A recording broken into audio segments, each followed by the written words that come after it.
Ano po yung naging reaksyon nyo sa pagdeklara nga sa inyo ng China at iba pang opisyal ng Kalayaan Palawan na persona non grata bilang ganti po sa inyong resolusyon laban kay Chinese Ambassador Jing Quan? Alam niyo po, isa po ang karangalan ang mapabilang sa mga listahan ng mga taong ipinagbabawal ng China.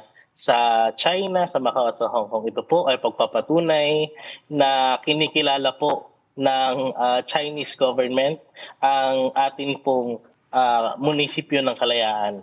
Bagkus din po, ito rin po ay patunay na na meron pong impact yung ginagawa po natin. Ano ho, itong pagpepersona non grata din po sa amin kapag nire-reciprocate, ibig sabihin nakikita nila na meron tayong kapangyarihan to do it. Hindi po kailanman masakit sa amin ang ganitong mga klaseng pangyayari, ganitong sitwasyon, dahil alam po namin na nanindigan po tayo para po sa ating bansa. May epekto po ba itong hakbang na ito ng China sa operasyon at pamumuno ninyo sa kalayaan?